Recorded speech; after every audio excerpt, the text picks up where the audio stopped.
As I usually do before we start these meetings, if you have a cell phone, either turn it off or silence it, please.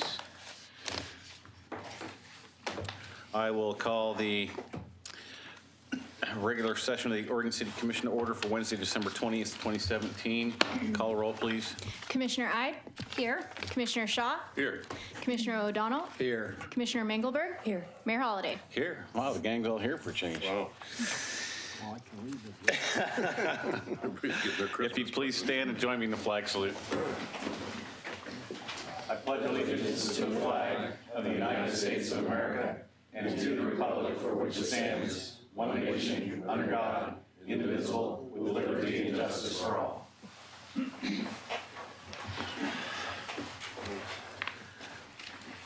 Okay, we had a couple of changes to the agenda.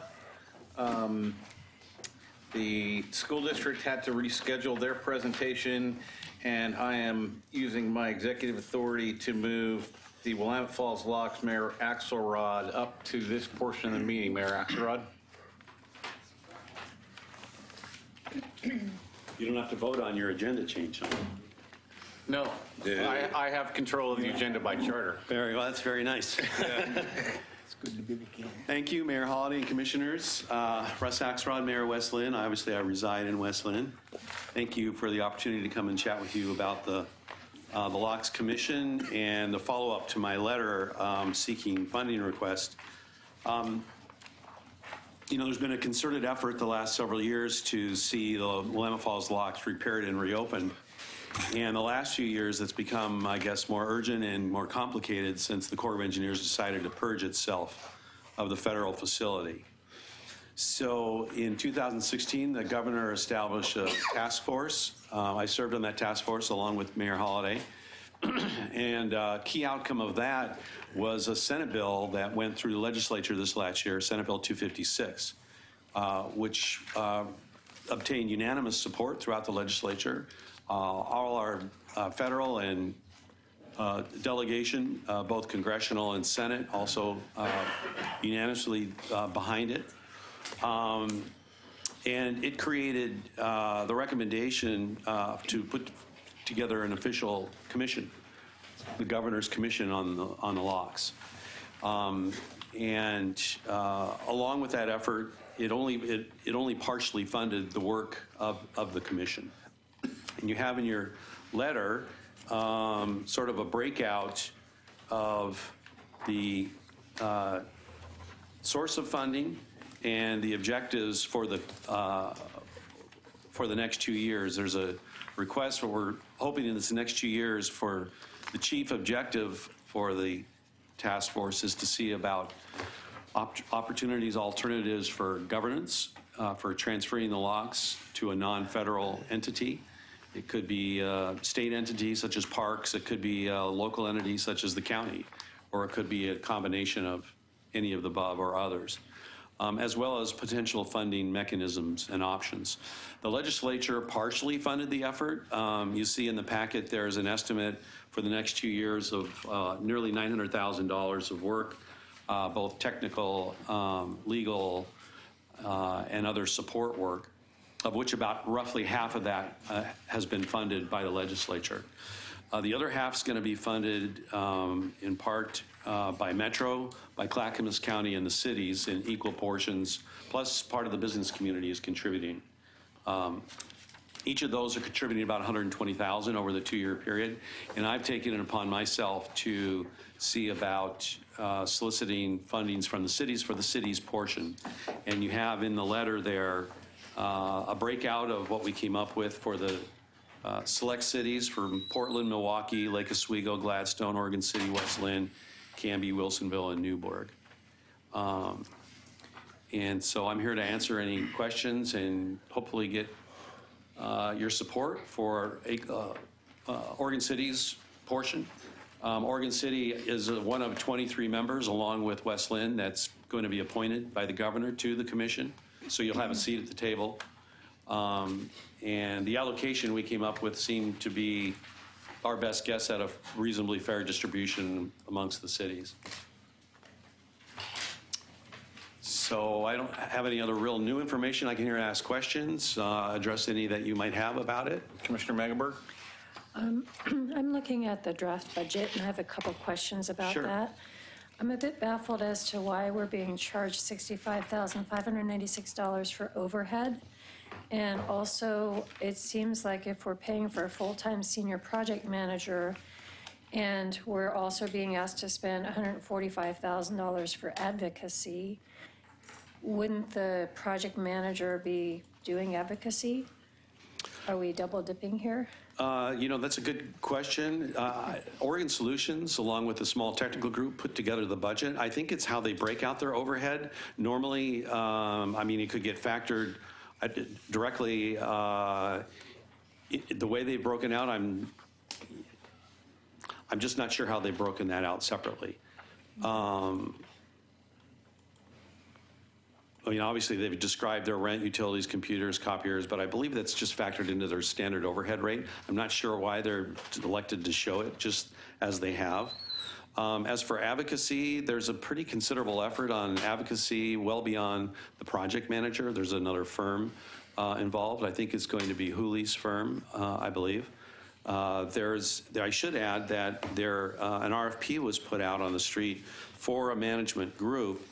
And Summit Strategies was shortlisted and is they're in negotiations with the county now to refine the budget and fine tune those. So this was an estimate that was just put together early by Oregon Solutions.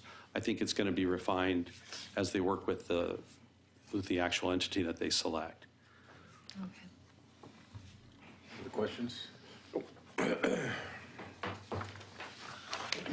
So do we need to take some action tonight, Mr. Conkle? There was a funding request at $7,000 over 2 years, so $14,000 total. We believe that there are offsets that we can find in the budget to accommodate if the commission so decides that is something that they would like staff to do. And do you have an opinion? I think we can accommodate the request and be a part of that. I think the Willamette Falls locks potentially serve an important link between the upper and lower river. Recreational, employment, those opportunities could be enhanced with the locks operating and open, and that could be a benefit not only to West Lynn, but Oregon City, the Willamette Falls Legacy Project, the Riverwalk, and other areas in other developments in the area. So, Commissioner Ide? I was at a meeting of the locks recently, and Echo Northwest was there, and they had been studying the potential income and expenses for the future opening of the locks, and $7,000 is a very small amount compared to the potential amount of money that would be coming into the Oregon City area. Should everything happen according to plan. So I personally don't have any problem as long as you can find it in the budget, but I would support it this evening. Yeah, I didn't mention the economic study that's in progress. It hasn't actually been presented to the working group yet, but it's going to be next month. But the preliminary information does look very positive in terms of the outlook for economic benefits. It's like kind of a no-brainer, really, when it comes down to it. Huge potential and opportunities for us, particularly in the synergy we want to build in this whole river corridor between both cities. And maintaining and keeping the locks open is, I think, vital to that. So I would entertain a motion to authorize the city manager to, what? I still have a question. Oh, Commissioner Megenberg, sorry. So this is a 2-year request. Is this the last request you anticipate asking for, or is this going to be an ongoing budget item we should be planning on? It's a good question. I can't answer that right now. This is just the best effort for the next 2 years, at the conclusion of which there would be recommendations for governance and long-term financing. We anticipate that, but it's the best estimate at the moment. So is there a time frame that the Corps of Engineers has in mind for some kind of a decision? Yeah, it's a good question. The Corps is implementing and pushing forward its disposition study on a fast schedule, but they have had a few glitches along the way. But the work of the Commission and the disposition efforts of the Corps one of the purposes of the commission is to sort of, in parallel, give feedback and watchdog over what they're doing, because the Corps has federal obligations to stick to, and part of the commission's effort is to make sure that the Corps follows those. So they have to get through their disposition study. We've already commented on the disposition study in an earlier draft form. But we anticipate in this next year, based on their schedule, to have completed that. So 2 years is a pretty good target. Again, it's another best estimate of where we think we'll be. You never know, particularly with the feds, on what they're going to do, how it's going to go. Let me attempt to answer that. In my estimation, I would guess this $7,000 would go through, let's see, so it's 2017, 2018, or is this 2018, 2019? This would be Current. 18,000. Yeah, 17 to 19, and then 20 to 22, probably midway through the next biennium after that. I'd say this is going to go on for 5 years. Having been in the military and observed up close and personal the Army Corps of Engineers, they move typically slower than glaciers form. So it's going to take some time to get through the rest of this process. That's why the governor has decided to appoint a LOX commission instead of what we had as a task force last year, because there'll be continuing funding to continue the commission's work. This has been, it's taken us 2.5 or 3 years to get to this point, and I just think it's going to take some more time. I would add, too, that at least 5 of the cities on the list have already committed. So further questions? Then I would entertain a motion to authorize the city manager to move forward with this expenditure. So move. Second. Moved by Commissioner Shaw, seconded by Commissioner Ides. Is there further discussion? All right, that's $5 in the coffee cup, Commissioner. Thank you very much. Thank you, Russ. Thank you. Well, I'll Call the come roll, back please. as need be to update you on things, and of course, you'll be at the table as well, so. We're not done yet. Yeah. Call the roll, please. Commissioner O'Donnell, Aye. Commissioner Mengelberg, Aye. Commissioner Ide, Aye. Commissioner Shaw, Aye. Mayor Holliday. Aye. And don't be a stranger. Come Thank over you. and see us once in a Yeah. while. Thank you. Will do. Come to Thank the you very right side much. of the river. And have a great holiday. You too. You too, Russ. Thank you. Okay, moving on. We are at 3B, 17672, Historic Review Board Annual Update. Ms. Turway. Thank you very much. I'm pleased to introduce our chair of our Historic Review Board, Ken Basinger.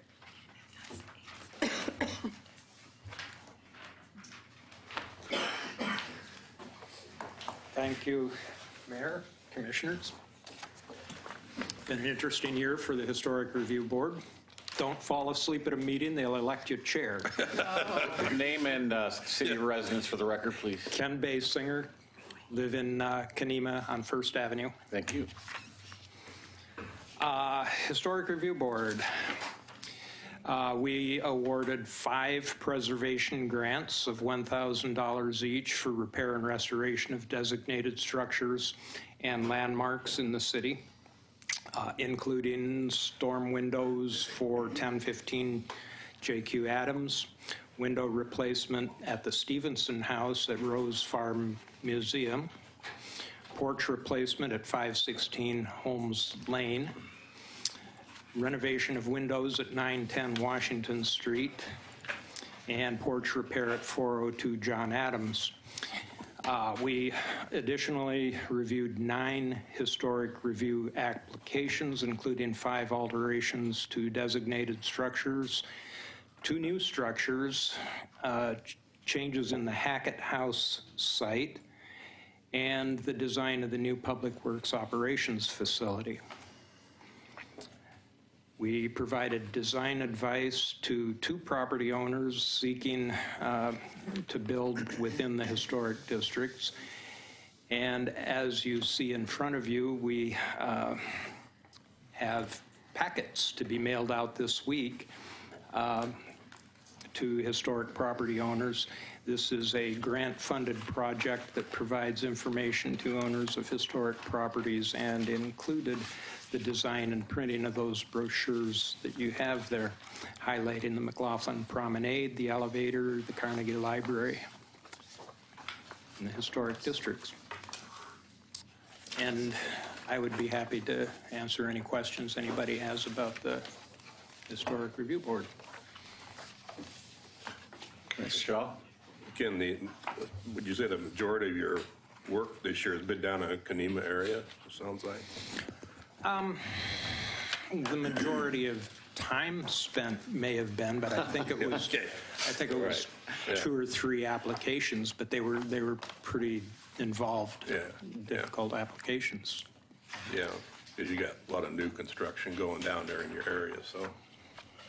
We've- Yeah. Questions? This is very nice work. Congratulations. Thank you. Anybody else? No, appreciate your time doing this Yeah. and stepping Thank you. forward like that, even though you were asleep, so that was good. Thanks. Yeah, I do appreciate it. Thank you. Thank you. Okay, moving on. So we're now at citizen comment. Or do we have anybody? 2. Yeah, I'm in the wrong place on the computer here. Ronald Sanders. Okay, so we have Ron Saunders and Mr. Gifford. Come on up together.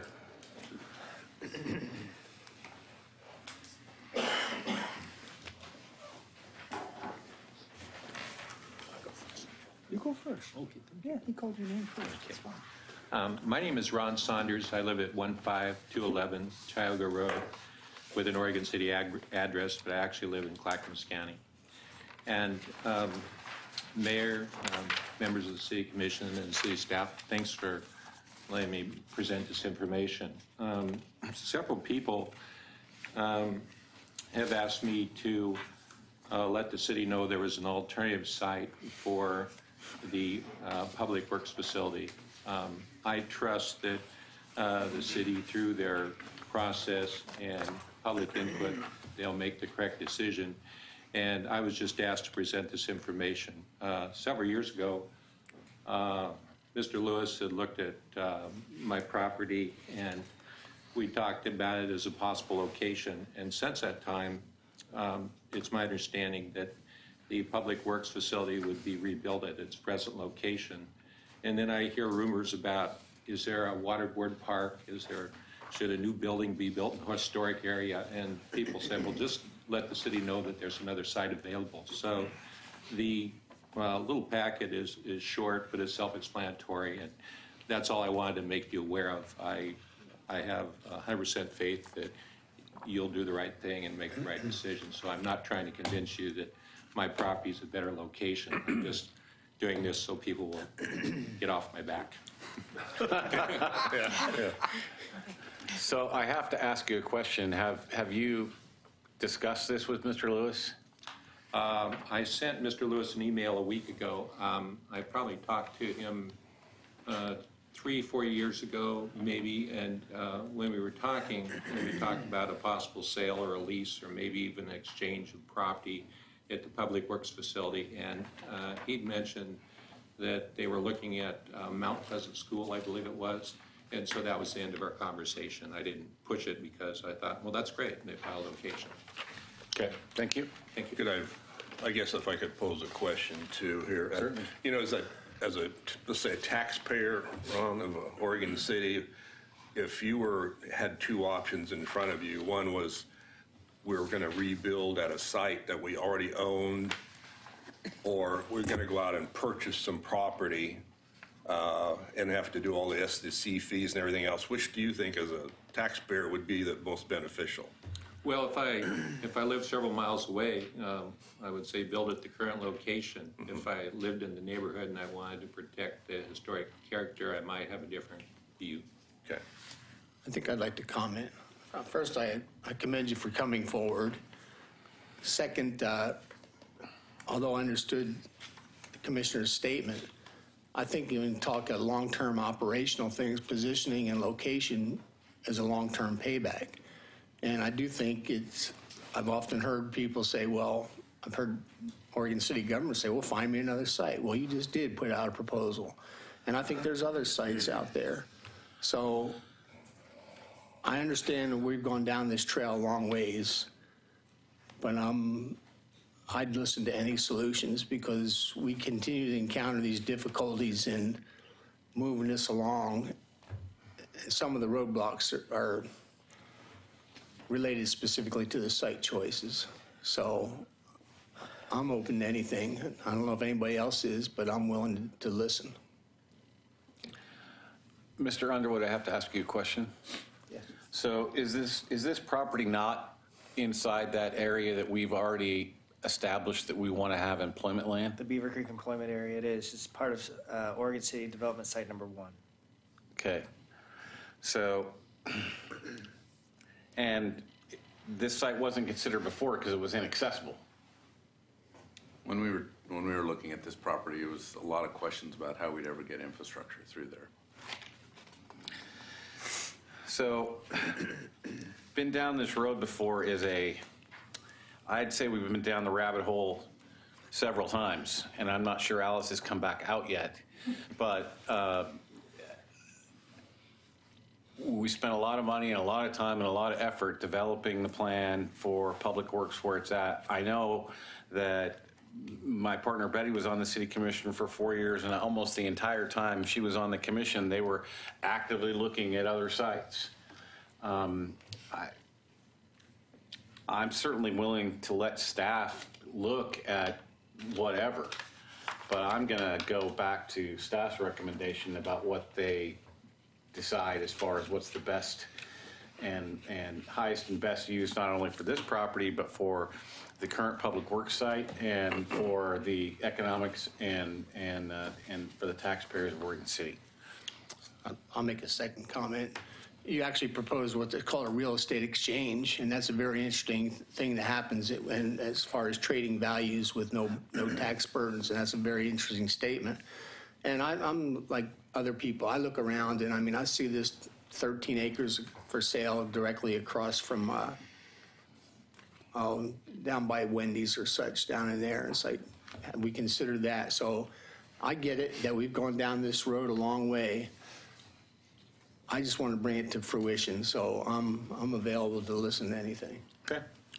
And Commissioner Shaw? if I could too, Mr. Simon, I kind of look forward to your property being developed as a job in environment there, providing new jobs and financial revenue for us, whereas putting a municipal building on there, probably no new jobs and no income. It's going to come off the tax rolls. So I look forward to nice employment opportunities myself, so in the future here. Well, great. Perhaps this is just a location, if for some reason you couldn't build a public works facility, it's just one of the alternatives you could consider. Yeah. Thanks for your time, sir. Thank you, I appreciate Rob. it. Thank you. Mr. Gifford?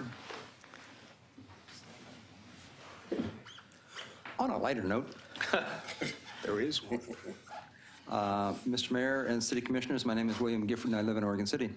The newest nonprofit foundation in the city is the Oregon City Parks Foundation, which we're very proud of. It's accomplishing some good work, and it is not affiliated with the city, although its goals are in harmony with the city's goals regarding parks facilities.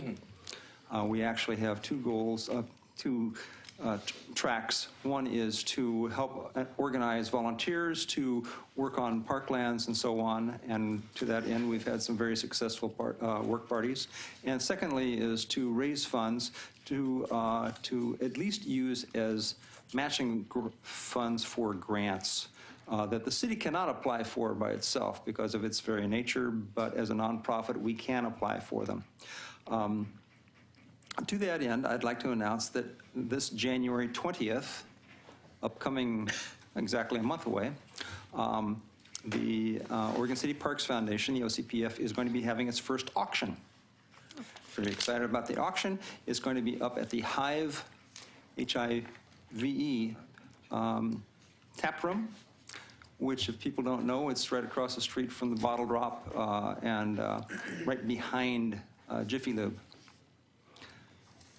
We are asking that people come and attend the auction. That should be fun anyway, and find out more about it on the Parks Foundation's website and Facebook page. But also we're asking for donations. So if someone has something that they would like to donate to the auction, Mr. Phil Lewis, the director, has said that we could contact his office, and he could direct such donations or offers to the appropriate personnel. So again, this is not a city organization, but we work in harmony with the city. So just want to let you know about the auction on January 20th up at the Hive. And if you haven't been in the Hive, And what time would that be?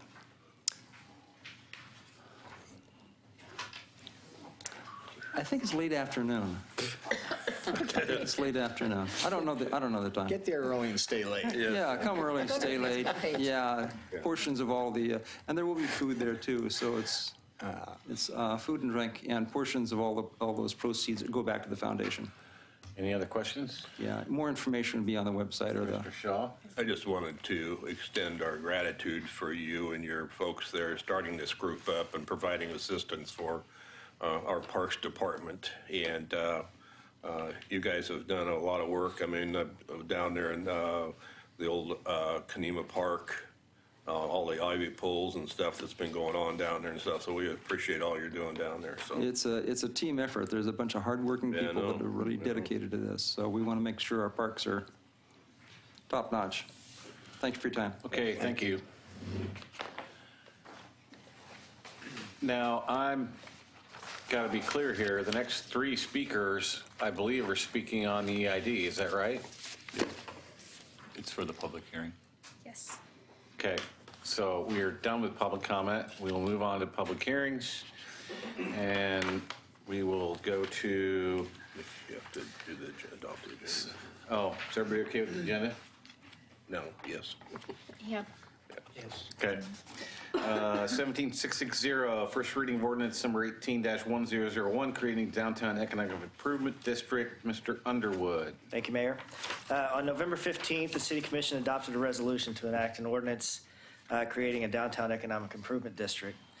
Discussion was had during that meeting about the many benefits that resulted in downtown because of the EID, such as 28 new businesses, drop in vacancy rate from 34% to less than 10%, and the overall bolstering of existing businesses in downtown. These benefits and many more can be referred to in the information packet for that meeting, along with what the future plans are for the EID if this EID is renewed. So tonight's the first reading of the ordinance to create an economic improvement district as called out by Resolution 1727 and required by ORS 223.117. The ordinance identifies the purpose of the EID, the estimated revenue from the annual assessment, the structure in which the assessment will occur, and the EID boundaries. At this time, I'd like to make a quick correction to the staff report, striking the narrative that indicates that this is our second attempt to establish the EID to an earlier failure in the year. That was for 2015, the last time we tried to renew it, so I'd like to strike that. Cut and paste error. Yes.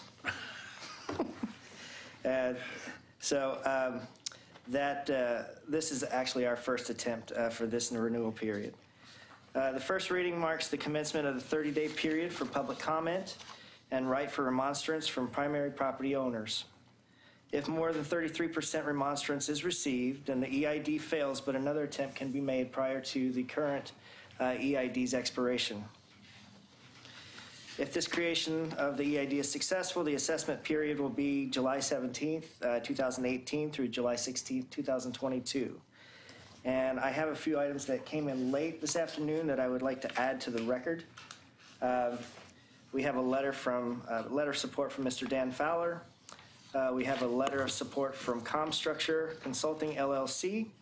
And we have a letter of inquiry and request for delay in order to resolve some issues that are stated in the letter from Bush and Bush Development LLC. So with that, I'll turn it over to. Is there a critical timeline here? Well, we're actually doing this kind of early to provide us some cushion in case there are some remonstrances and we have to go back to the drawing board. We really would like to have an approval of a new EID by July 16th, 2018. Well, given the amount of last-minute information, I hate to come here and find 5 letters that I haven't seen hide nor hair of before, 5 minutes before the meeting. I think I would prefer that we will go ahead and open the public hearing and we'll take the testimony. But I think I would prefer that we table this to the first meeting in January to give us all an opportunity to hear everything that there is. Would that cause a problem with the timeline? I don't think so, no. Okay, so I'll open the public hearing and we'll take testimony starting with Mr. Andy Bush. All right, thank you. And before Mr. Bush, Mr. Underwood, can you just explain how this process works again? Tonight they're opening and then there's 30 days. Right, so the first act. Sorry, Andy. The first act was to adopt a resolution indicating that the commission will hold a public hearing. So we have to wait 30 days to have that public hearing. This first reading of the public hearing is actually the starting point where folks can remonstrate or provide comment for the EID. We have 30 days. We have to wait at least 30 days before we can have our second public hearing.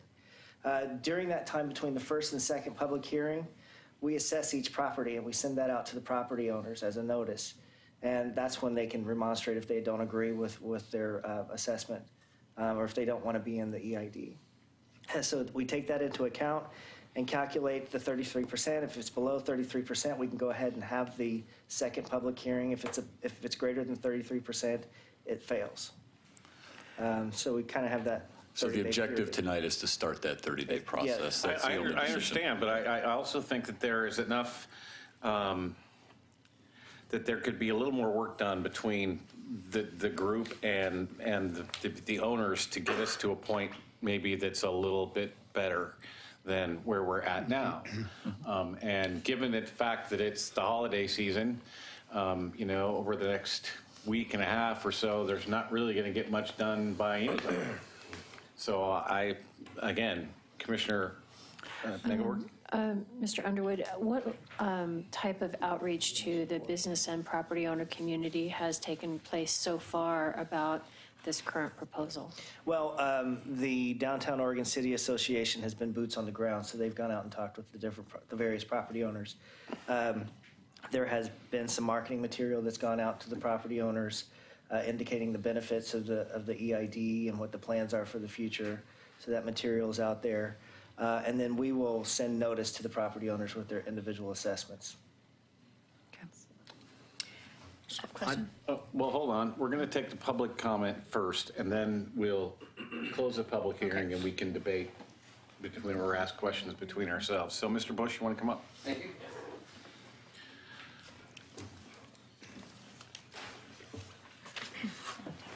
All right. Good evening, Mayor, Commissioners. I did write a letter today. Well, you are? I'm Andy Bush, 804 Main Street, Bush Furniture and Bush Development. I did write a letter a couple days ago, drafted. Sorry, there might have been a typo on the date. It was not 2015. It was current time, cut and paste error. I think Mayor Holliday has kind of hit that on the head.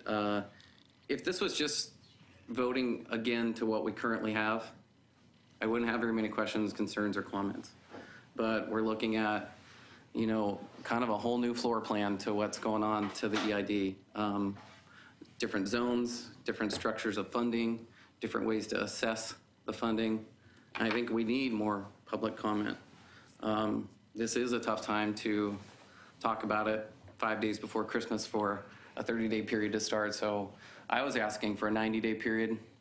I'm all ears to what the commission might have or others in this room might have. But again, if it was just starting from what we have now, I think it would be a lot easier decision. But we're talking about growing this EID to nearly threefold. And I think there's probably some new questions that haven't been discovered once we go through this process. So I'm here. It's an exciting time. This is a big conversation to have, maybe a workshop or two, like we've seen with other city engagements or developments that have happened where, drastic changes have happened. Possibly a little more open arena for some of that too. Again, these are questions and comments and concerns. This isn't something that myself or my family is against, but we want to see it kind of unfold. I was part of an urban renewal commission once where we had two different zones. One of them closed, one of them opened. There could be some conversation about zone 1 of the EID gets fulfilled, where maybe it moves to zone 2 and 3. There could be, all kinds of new ideas that can come from this that we can take from other city efforts that we've seen. So I just want to thank you for having me up here and talk about a little bit what we're feeling and see if anybody else has different thoughts. Thank you, and we certainly appreciate the Bush family's business as long as it's been here in Oregon City for Thank you. a long, long time. Thank you. Thanks, Andy. Yep. Jonathan Stone and Carol Pauley.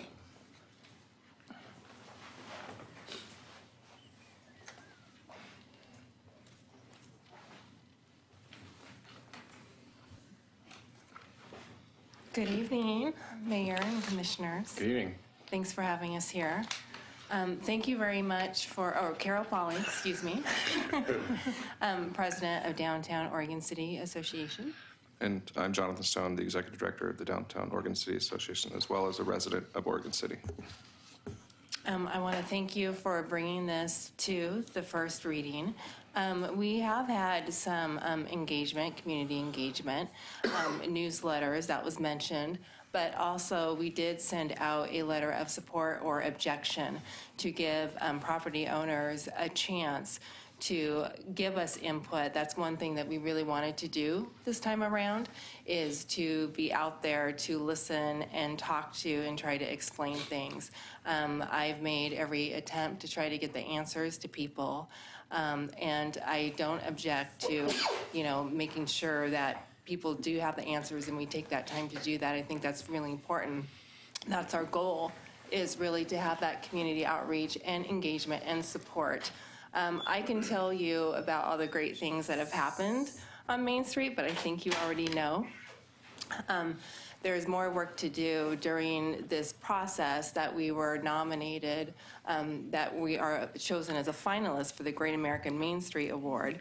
Going through that process, we looked back at all the accomplishments, and those accomplishments are due to businesses like the Bush family and property owners that and volunteers and the organization and community support that have spent, blood, sweat, and tears to try to make all these great things happen.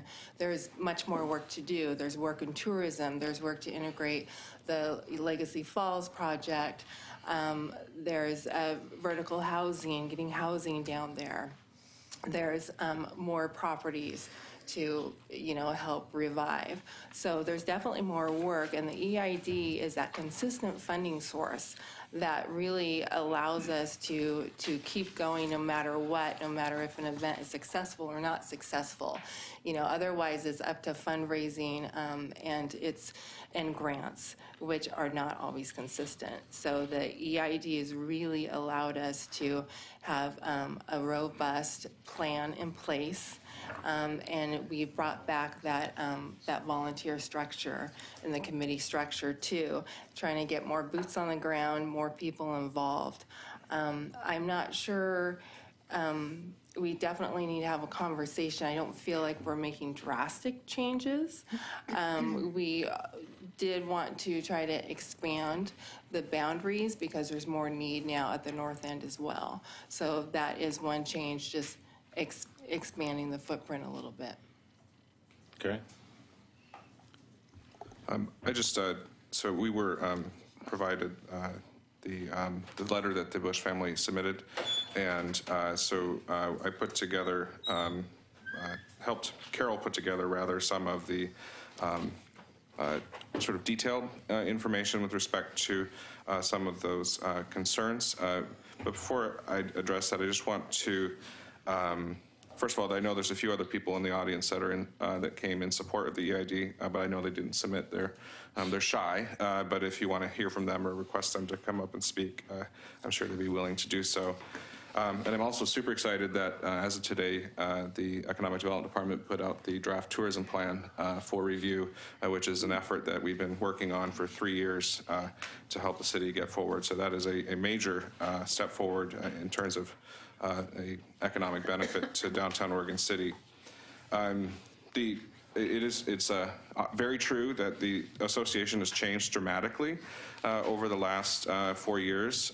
When I joined, I was the only employee.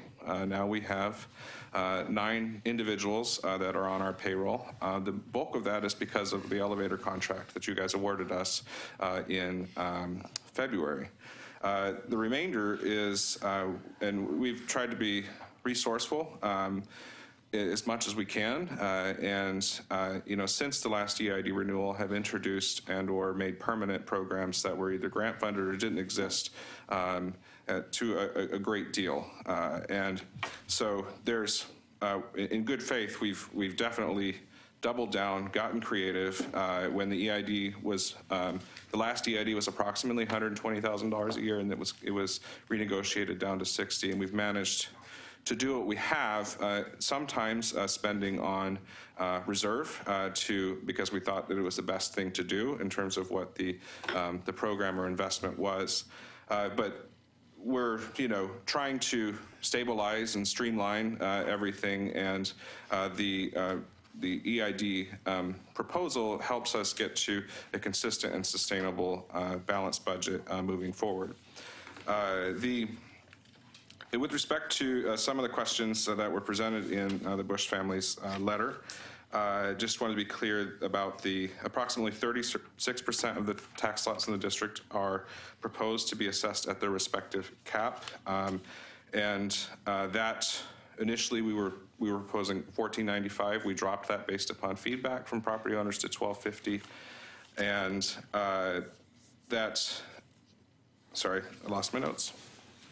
It's all right, you're out of time. Do we get 14 seconds? Well, You have to talk really fast. Sorry.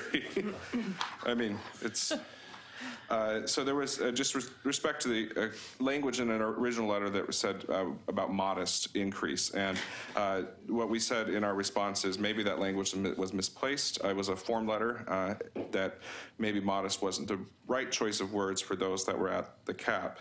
Then the other concern with respect, so that addresses the cap. The issue with the 5 funding sources, like I said, when the EID was renegotiated last time around, we had to get really creative. That's when we were able to introduce events and other things that brought in revenue, and we were able to continue the program rather than cut the program at that time. Okay, now I'm going to cut you off. Okay. I play the same rules for everybody, so. Thank you. Is there anyone else on this item, Katie? Looks like that gentleman might want to. Mr. Morton, May I ask Mr. since this is the only time I ever see you, come on up. I'm Dan, I think you. May I ask Mr. Stone a question? Oh, sure. Hang on one second, Larry. So Jonathan, in an attempt to analyze this and having read both letters, do you have a projected operational income from your sources of income? I'm looking at your expenses versus your income. Do you have that number, or can you furnish it in the future? I could furnish it, but basically for the 2019 calendar year, I actually have it right here. And granted, this is Jonathan just projecting, and it's not necessarily. We're looking at about approximately $475,000 in total revenue for the 2019 calendar year. And then after you factor out cost of goods sold and event expenses, it comes to about $399,000 in gross revenue. And then that would amount to a balanced budget, which accounts for the elevator program, ongoing marketing, the clean team, and ongoing maintenance of the street tree lights, which is more expensive than you would think.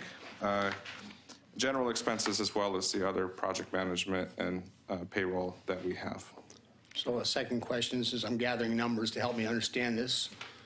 What's your forecast administrative expenses in 2019? So for this case, we have about $47,000 in what I call general expenses, and that covers, all the equipment that we use for other programs, equipment, rent, insurance, which is surprisingly expensive, and all of that, and supplies, paper for all the things that we do. We've tried, that number is inclusive of things where we've tried to be a bit more creative. For instance, when Executive Copy closed, we had to figure out a new way to print. We were actually able to obtain a lease on a copier at half the cost of most similar copiers. And so we try to be as prudent as possible with that. Maybe I should rephrase the question. What's your anticipated payroll? And perhaps we should take the elevator operations out of that number. Sure. So our total payroll for, give or take for the calendar year is approximately what it is for this fiscal year, and that would be about $300,000. But that includes the elevator. After we factor out our expenses on the elevator, you're looking at just shy of $200,000. Thank you. Good information for me. Thanks. Question, Mr. Stone. Would the request of more time, more discussion, more deliberation for 3 months be a big burden to your program? Can I interject there? So, Commissioner, to answer your question, I did a quick calendar. If we extended it for 3 months, 90 days, we would miss the deadline. So we wouldn't. Not only would we not have a chance to reattempt, but we would miss it altogether. So it would fail. What would the maximum amount of additional time be to still meet the time frame? We could manage it if there was a 60-day extension. My only, in our letter, we requested that maybe there wasn't a 90-day extension. And the concern there is that our property owners need to know what the proposed rates are. And your affirmative vote this evening sets that in motion. I might suggest that instead you extend that 30-day period maybe slightly longer. And it's actually more than 30 days because the first meeting that you would have the second hearing would be February 7th. So you have a 30-day period essentially from January 7th to February 7th. That if you would like more time, or if it becomes apparent during that time frame that more time is needed, that the second hearing is something that can be pushed out. And then the other thing that, at least my understanding of the ordinance, or rather the state, whatever you call it, is that the rates that are proposed that you approve this evening essentially are the maximum. And then you have the authority to make adjustments at the next hearing if you feel that the public comment warrants it. So what tonight is the maximum boundary and the maximum fee as noticed. And then and I don't know if the city attorney can clarify on that. So I've got one thing to add to that too. It's a good point.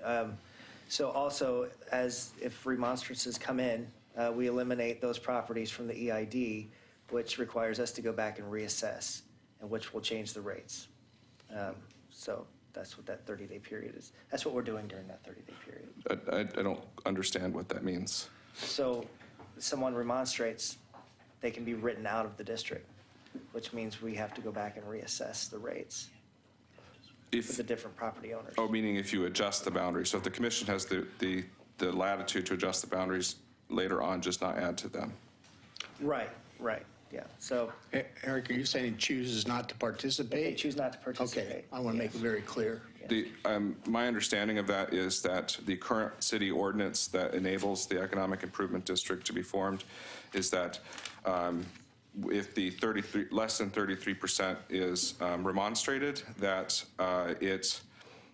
you have the option to form the district, but that the district is the boundaries that the maximum of the boundaries that you choose. But if people are within those boundaries that remonstrated, they would still be assessed. Right.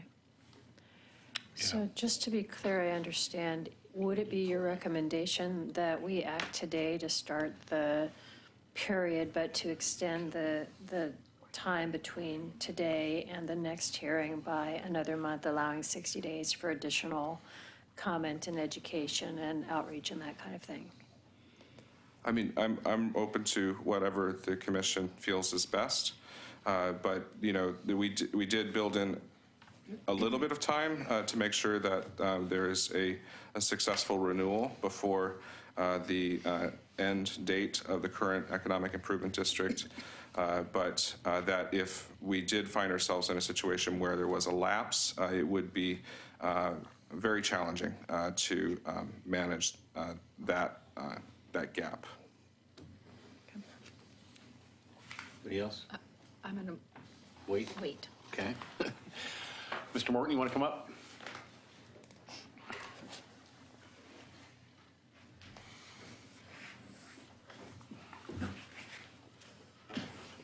Yes, I just wanted to voice my... Just a quick name and address for city. My name's Larry Morton.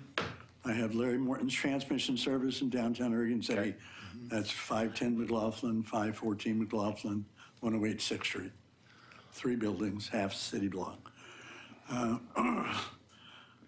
For me, I'm totally against this because personally, I haven't seen anything for me at all out of it. At this point, I pay $2,250 a year. Looks like from the figures, it'll go to $3,000. I could think about 3,000 things I'd rather spend that on than that. For the most part, everything that's gone on in downtown Oregon City has worked quite hard in trying to get rid of me instead of help me. I don't see the city as a partner. I see it as an enemy, truthfully. I've had many things come up. Say, reference 4 years ago when the city and county and metro did a nice little study, and they had architectural drawings done in connection with the city block that I own half of, that required by law that all the property owners get permission for them to do it before they came out with their little plan of a 4-story building there with retail on the bottom floor and parking structure on the top. Somehow they forgot to contact me whatsoever. That whole plan was put on in connection, linked to the city, on the internet. Website, yes. I got contacted from one of my customers, said, gee, it looks like you must be going out of business pretty soon, since your property is going to be redeveloped here pretty quick. Well, unfortunately, then that brought about a phone call from me to the city saying you got 24 hours to get that taken down off the site before I have to sue you. I didn't see that as a real plus for me. The other interesting little point out of that is about 30 days before that came out, I got contacted by 2 different developers trying to buy my property. Funny how that happened just before that came out. It would have been real sweet for them if I would have gone ahead and sold my property to them when they obviously had inside information to know that all of a sudden there was something going on. So this is the kind of thing, all the way back from the sewer district disconnecting one of my sewer lines and shooting into the Willamette River, and the city knowing about it for 6 months after a dye test. Didn't bother mentioning to me till the U.S. Coast Guard attacked me. Did you know by Oregon law you're responsible for your sewage when it goes down your sewer line until it gets to the waste treatment plant? So on the 3rd of July, I get to spend the whole weekend cleaning up sewage, raw sewage on the bank of the Willamette River. And I'm still listed as a polluter of the Willamette River. My fault? No. Mr. Morgan, you're out of time. Okay. Thank you. Thank you, Larry. Thank you. Do you have anybody else, Katie? All right, then I'll close the public hearing. Commissioner Ide. Just a couple comments. I'm curious about when the first outreach began. Maybe Jonathan can answer this. When the first outreach began to the businesses on Main Street or in the district. September. So Carol and Jonathan, why don't you come back up?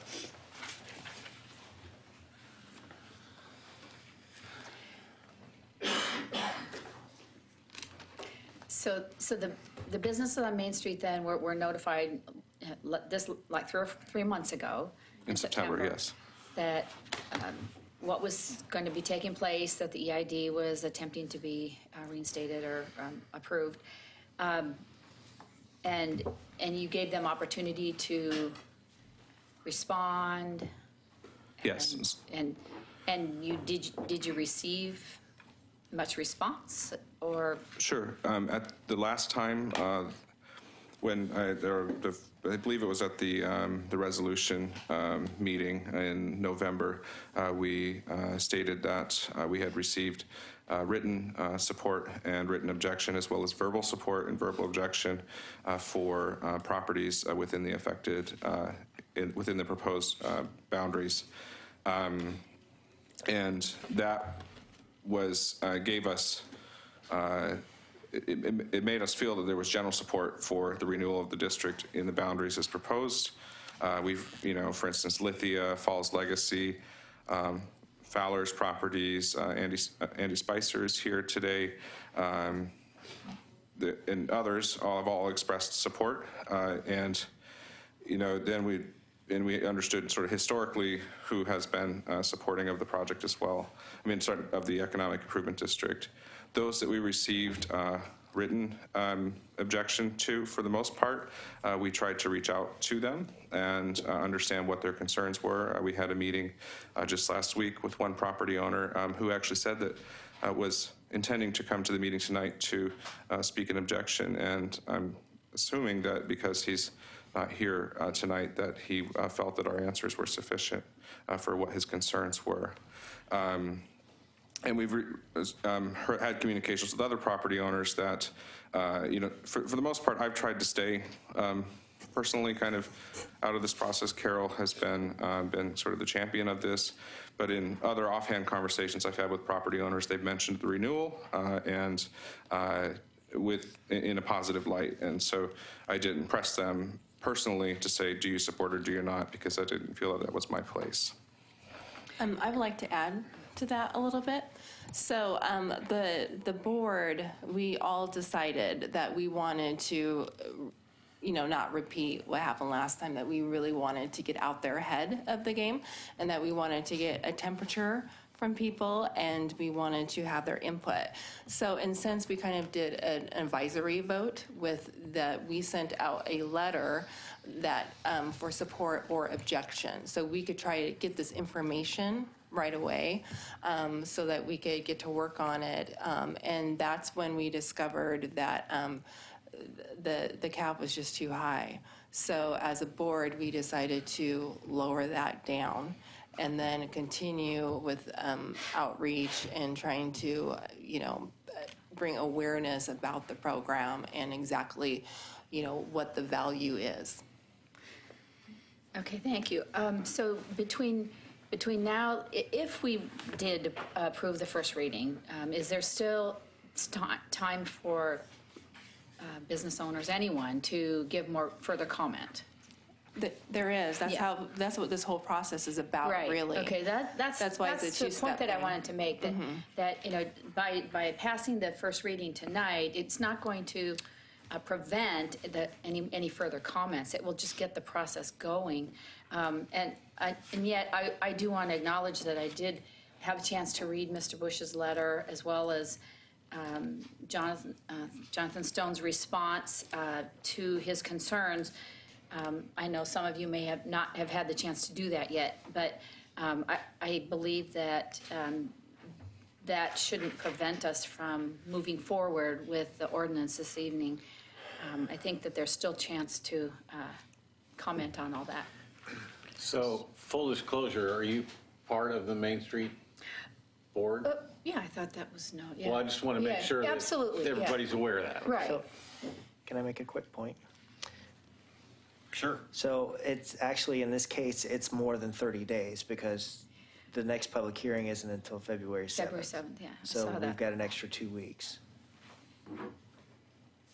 Anybody else?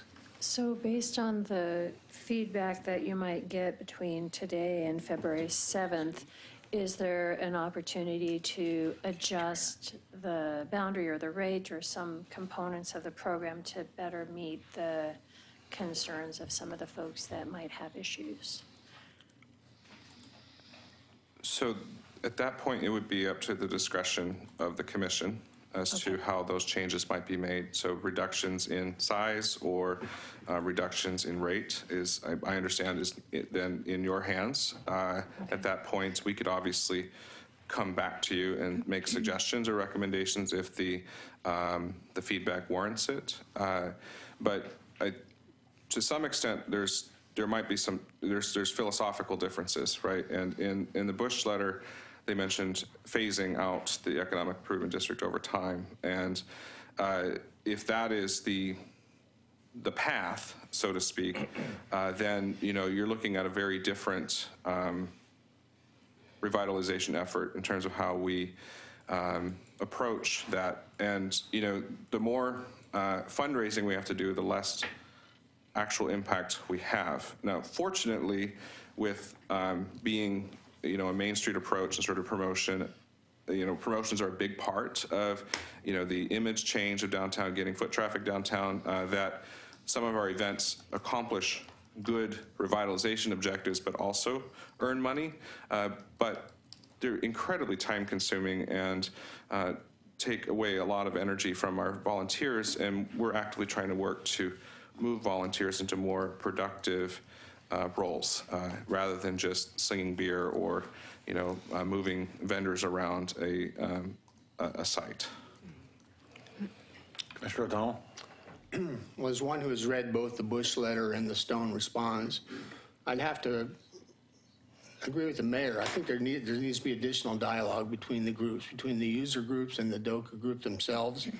I read the Bush letter. To me, and again, I want to tell you, I took the time to educate myself on EIDs and how they work and what's effective and what's not. And the Bush letter, to me, has a number of inferences about who pays and how much and who benefits, the zone allocation question about administrative cost or are administrative resources sufficient for the future. There's a past, a present, and the future. And part of it is like, well, Zone 1 got theirs, and should this be a rolling, okay, let's support Zone 2 and 3, because it is a total project. It's not a standalone project. So I'm not sure I totally understand all that, but I'm trying to, I took the time to do the research on it, and I read some learned studies on it, and it says, if you're under $200,000 in operational expense, it's more difficult to succeed because the economies of scale are better because your administration is a smaller percentage of your total effort. But I also read where it says that there's an increase of 15% in value for businesses within the EID. And these are just studies in general. They're not studies of Oregon City. So this is me an attempt to learn, to gain knowledge. Unpaid volunteers have to research these things. So it also says that the success varies with the makeup of the EID, with the greatest gains are in commercial offices. So I'll go back to the mayor's original point and my own in support of it. Mr. Bush made a comment about zone fulfillment and rolling benefit. In the end, I'd really like to see additional dialogue between the groups and we don't want to be the referees. We want you to come here with a solution that everybody buys into. That would be my preference. Thank you. Commissioner Shaw, you got anything? Well, so when I prepare for these meetings, I usually do it on the weekends because usually by today I'm just have a lot more things to do than try to go over last minute information that comes in. But today I did, as I was between calls, I did happen to open up Mr. Bush's letter and stuff and just briefly got to look at it and stuff. And I don't know, there's a point there that said that, we've expanded the boundaries of the EID. Is that correct? If I may clarify, larger, the original economic improvement district included the properties on the other side of the railroad, and this proposed new boundary is largely the same as the original economic improvement district, with one change, and that was a part of the negotiation with the last renewal, that we brought in the properties along 99E because there was concern that there were people that were benefiting that maybe weren't paying. And so the last renewal brought in additional boundary properties along 99E, and then we took out the north end because at the time, and I remind you this is shortly after I began with the organization, that we had a hard time explaining value to those. And so that's, we just said, you know what, let's focus on the, from Main Street, from the mill site to the, down towards where, sorry, names is, no, towards 17th Street, 15th. Where the Miles Fiberglass is basically is essentially the extent of the current economic improvement district. And let's focus on that and make sure we get it right. And now we feel like, and it's witnessed by the fact that several major and key property owners on the other side of the district are, have accepted the invitation to come back in, and that's why we proposed to extend the boundaries to the other side where Washington Street and Abernethy Center and those properties are. And we engaged those property owners too before to see if they were willing to. We've spent quite a bit of time engaging and reaching out and trying to get input from people. Any other questions? Okay, so I'll have my comments. First of all, I want to ask Mr. Conkle, does the city contribute on an annual basis to the Downtown Oregon City Association, and if so, how much? We do. I believe it's $60,000 per year. And do we anticipate that continuing? I think that would be a discussion at goal setting, and then as we work through the budget, it's... Do we contribute to the Chamber of Commerce? We're a member. No, but do we give them a substantial source of ongoing funding? No. Okay.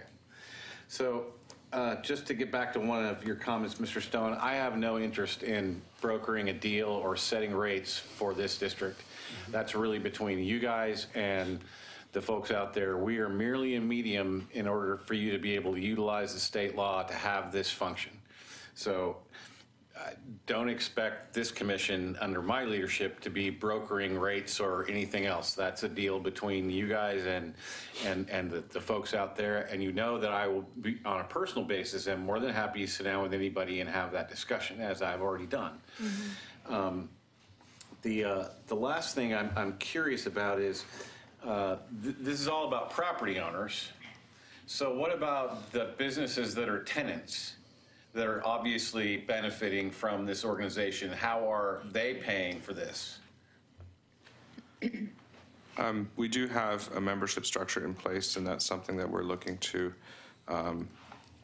focus on. And but also many of the retail or tenants in downtown, with some exceptions, are on triple net leases, so they actually end up paying for the economic improvement district directly in their triple net calculation, is my understanding.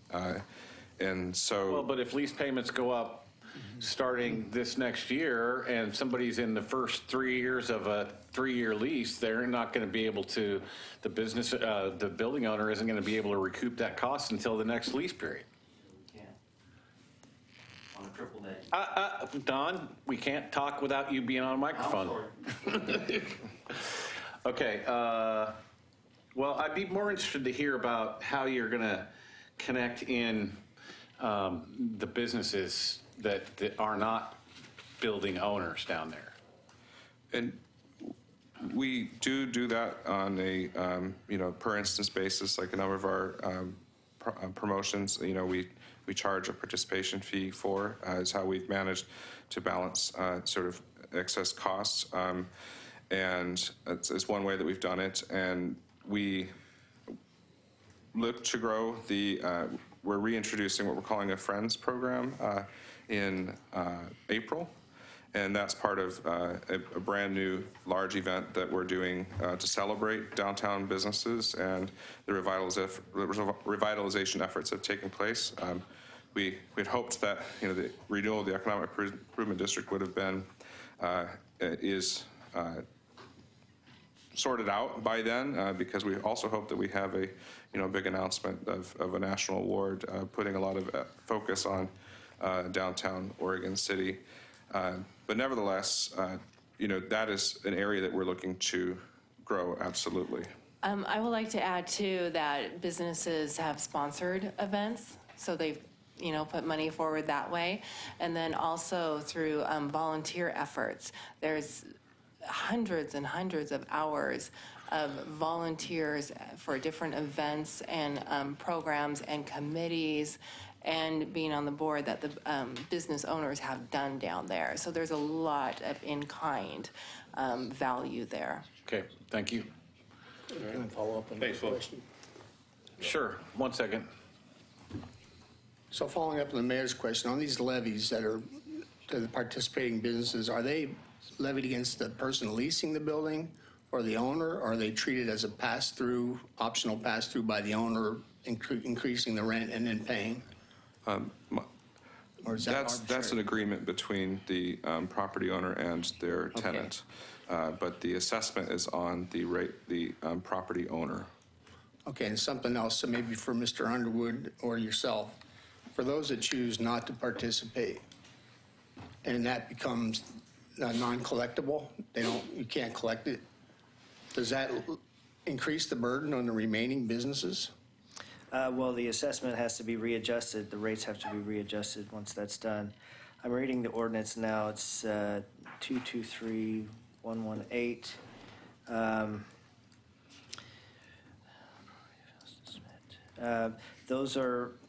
Those remonstrances, those people who elect to be out, they have to submit written response. So it can't be orally at a public hearing. You might want to help me out on this, Carrie, but it does say that those that decide to remonstrate can be written out of the district.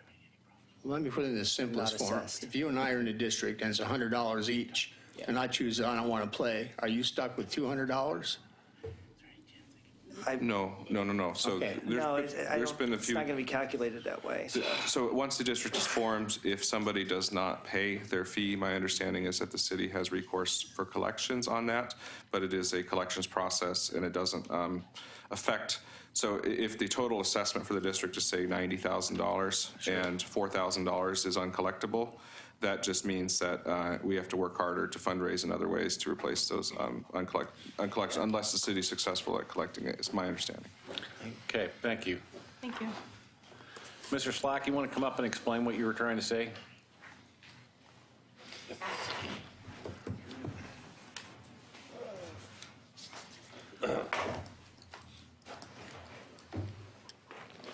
Don Slack, Oregon City. Okay. So you thought just by sitting in the I'm corner actually back the there. father of Main Street. I'm the founding president from way back when, before my hair was gray.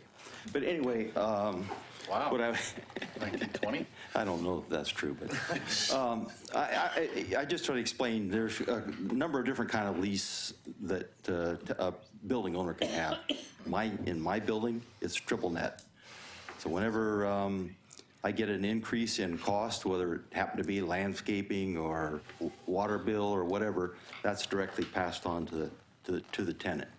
It's good for us to know in advance because we give an estimate in the beginning of the year to our tenants so they know what that portion that can flex will be, but we have the option to pass that on. Now, if you have a different kind of lease, which is like a modified gross lease or a gross lease, in that case, then it could be that the landlord is going to have to wait until the end of a lease, whatever that particular lease time frame is, with the tenant before they can pass that cost on. So it just depends on what kind of lease that the property owner has. Thank you, sir. Thank you. Thanks. So we've closed have I closed the public hearing? You did. Not yet. I did. You did. I did close the public hearing. So given the amount of information that's here and the questions that are out there, I want to be clear, I support the EID, but I think that there needs to be a little more outreach, a little more discussion, and some more, I don't know, this is sort of like a half-gelled bowl of Jell-O, and I don't think they're quite there yet. I'd entertain a motion to move this to the second meeting in January for the first reading. Second. No, I can't make a motion, so somebody else has to make the motion.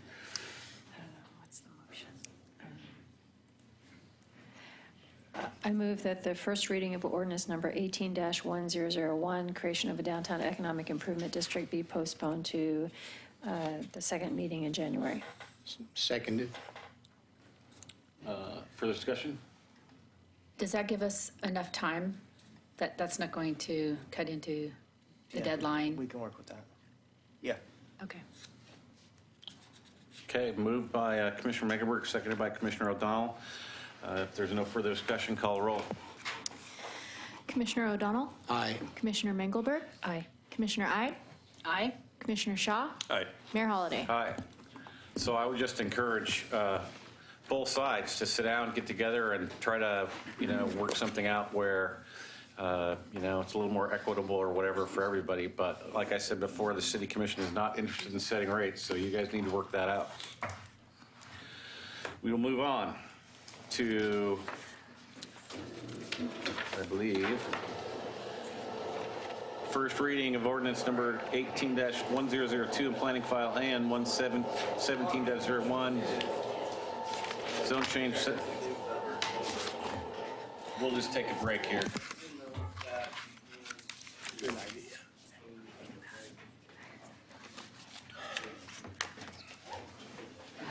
Drag when I hear that screen come down. So back to the agenda, PC 17-159, first reading of ordinance 18-1002, planning file A and 17-01, zone change 17-03, and TP 17-07 for annexation, zone change, and a subdivision on Leland Road. Ms. Turway. Thank you very much.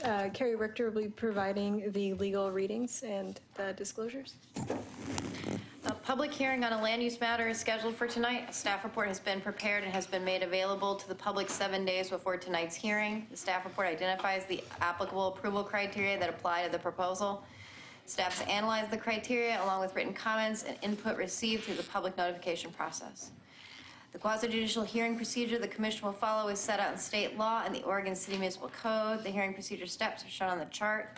The Planning Commission has recommended approval of these applications, and the matter is now before the City Commission for final consideration. The City Commission's review is on the record, and review is limited to the issues raised before the Planning Commission. So argument is allowed. Anybody can submit argument, but no new evidence and no new issues. Anyone who wishes to speak on this matter should fill out a speaker's card and give it to the city recorder. Speakers will proceed in the order in which their card is received. For the public record, please begin all testimony stating your name and whether you reside or have a business within the city. Arguments should be directed toward the applicable approval criteria. A person may submit written material while the public record is open, so long as it does not contain new evidence. Any written materials mailed to city staff during the time period which the record is open will be placed in the record.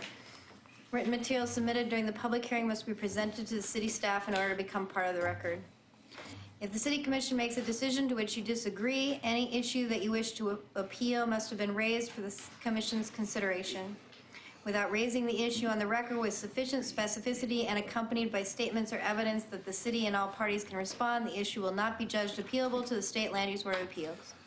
In addition, Oregon Revised Statute 197796 requires us to announce the following. The failure of an applicant to raise constitutional or other issues related to proposed conditions of approval with sufficient specificity to allow the local government or its designee to respond to the issue precludes an action for damages in circuit court. Does any commissioner have any ex parte contacts, conflict of interest, bias, or any other statement to declare? No. No. Has any commissioner visited the site? Yes. No. No. Does any person from the audience wish to question any commissioner regarding these representations? We will now commence with the planning staff report. Ms. Robertson Gardner. Thank you, Ms. Richter. So is the staff report part of the public hearing? is. Then I will open the public hearing. Thank you, Mayor Holliday, City Commissioners. I just want to let you know that on the ordinance, it's AN 1703 and on your PowerPoint, but for some reason the title was incorrect. So when you make your motion this evening, you'll want to make it as indicated in the ordinance, which is AN 1703. So as I said, the Planning Commission reviewed this at their November 27th Planning Commission meeting and recommended approval to the City Commission. So real briefly, this is a combined annexation zone change from FU10 to R6 and approval of a 28-lot subdivision. The applicant submitted a transportation impact analysis that looked at an R6 layout of 28 lots or an R10 at 17 lots, and both met the transportation planning rule. This property has been part of the UGB since 1979, and one of the major criteria for annexation, beyond do you touch the city limits, do you not create an island, is do you have adequate utilities? And in this situation, we actually have a conditioned subdivision. And so as conditioned, they can meet that requirement because they are building what's required for them for their subdivision. Real briefly, this is the property on Leland Road. You'll see Lindsay Ann, which is right next door, is also R6, and this is Lindsay Ann 2. The property right here, tax lot 1401, is not part of the property. The annexation includes this portion of Leland Road, and you'll see in your exhibit, it includes that part of Leland Road as part of the annex to the city. So at this point, then these properties will be touching the city limits, but just the part of Leland Road that touches the property and the subject property. This is a zone map of the area. You'll see there's county property, R10, R6. This is West Leland Park. We had some R3.5. So there's a fair amount of different zoning in the area. The applicant is required to show potential hypothetical layout of county properties to the west. You'll see that. This area, a lot of these properties are still in Clackamas County, but as this area is annexed and Leland Road becomes part of the city limits, these properties could potentially annex. This is a layout of Lindsay Ann 2. We have a connection of Cherrywood Way, Cedarwood Way that connects to the existing Lindsay Ann and a new outlet here on Leland Road. There is also a power line easement, and there is a larger lot here, lot 3. This is a bit of a different lot, and the property will gain access off of Miller Road. So we received 2 public comments as part of the Planning Commission. This one comment was relating to views of existing subdivision. The second one was related to pedestrian access to West Leland Park. And, our public works director is continuing to look at, how and when appropriate pedestrian crossing may be appropriate in that area to Jesse Court and Leland Road.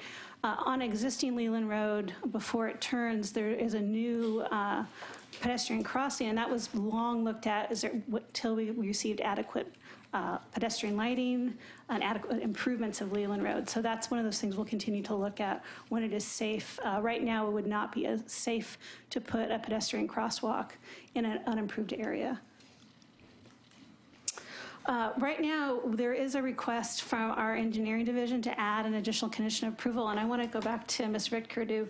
This is not necessarily new information, but it's an additional request from the engineering division, and it reads, this would be a new condition of approval number 29. The grading and drainage plan shall show an existing stormwater structures at property boundaries. Applicant shall install drainage systems as necessary to convey stormwater runoff and prevent ponding along project boundaries. And I'll read the 2 sentences from Wendy Marshall, our project engineering manager, excuse me.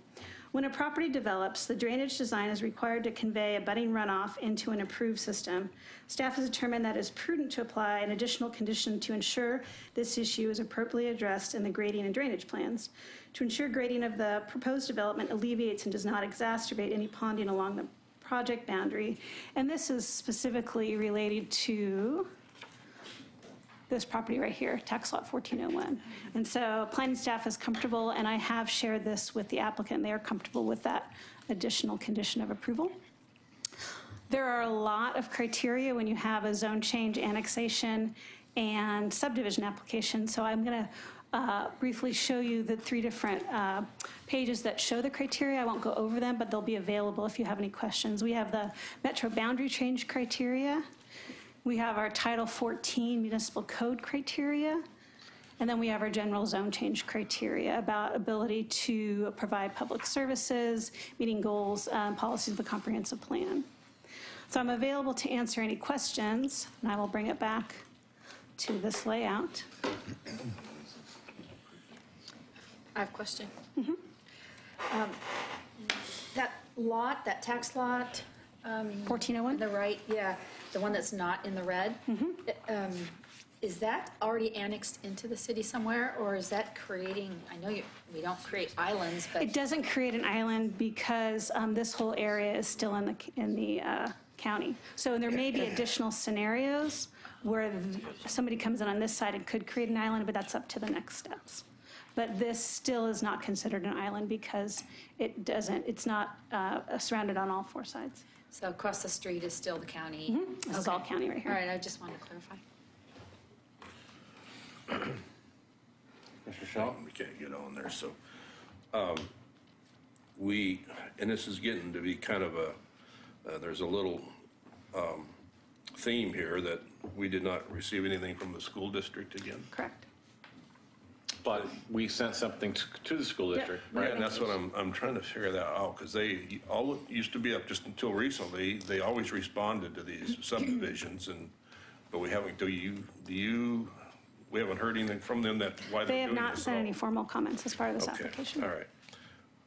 And the transportation plan, there wasn't any red flags there? They met the transportation planning rule, which means that there was no off-site requirements required as part of this project, other than the SDCs that all new homes will pay. And it looks like we did a little bit of lot averaging here. Correct. This also pursued lot averaging, which is allowed by code. Yeah.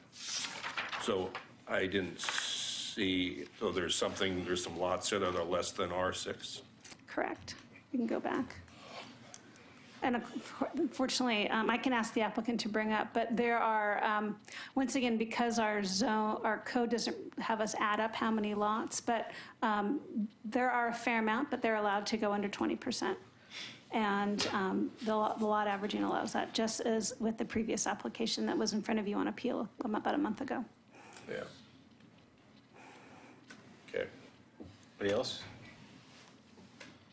Commissioner Ide? No. Okay.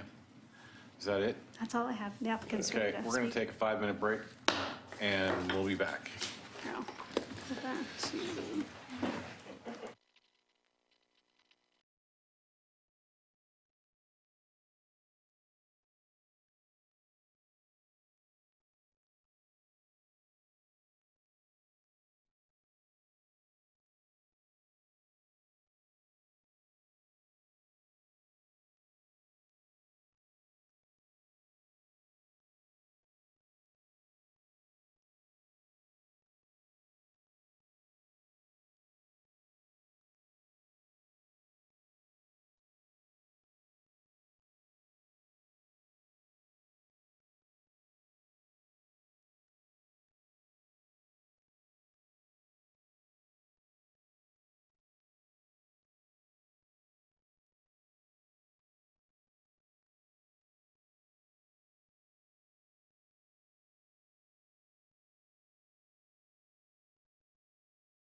You have 15 minutes. I would encourage you not to use all that time. No problem. Thank you, Mayor Holliday, members of the commission. My name is Chris Goodell with AKS Engineering. The address is 12965 Southwest Herman Road, Suite 100, Tualatin, Oregon, 97062. I want to thank you for your time here this evening. We appreciate your consideration of the application and the positive staff report provided by your staff. And we would encourage you to approve the application subject to the Planning Commission's recommendation of approval with the additional condition that Christina mentioned here this evening. Other than that, I don't have anything to add to her staff report. Just would encourage you, if you have any questions, go ahead and ask us here. I'm here with other members of the project team, so we'd be happy to answer any questions you have before you close the hearing. Thank you very much. Commissioner Mengelberg?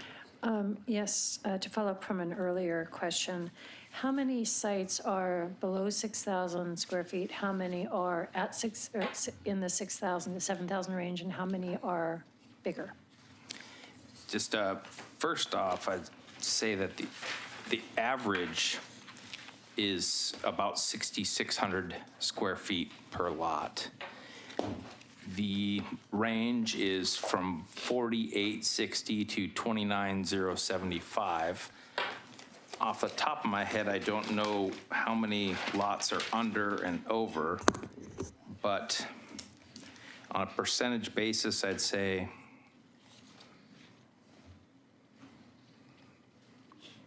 looks like 80%, I would say, are under 6,000 square feet, if that's what you're looking for. Maybe it's the majority. We have lots that are 5,500, a number of those. And then we have a number of them that are right around 5,000. And then a few that are slightly under, and then two that are much larger, and then a couple that are, 6,500. So it's all over the place, really. And of course, the main reason why is, the power line corridor. Thank you. But the majority are around 5,000. Yeah, 5,500 is sort of what a good chunk of them are. Yeah, but the average maybe, well, the average total is, like I said, 6,600 plus or minus, so. Yeah, but when one of those is 29,000 square feet, so, okay. Well, this kind of, again, we've had our planning commission review all this and stuff, so we're good. I think what the commissioner is saying is when you have a single 29,000 square foot lot, you essentially have 23,000 in bonus square footage to divide up and bring yourself to that 6,600 average. That's all.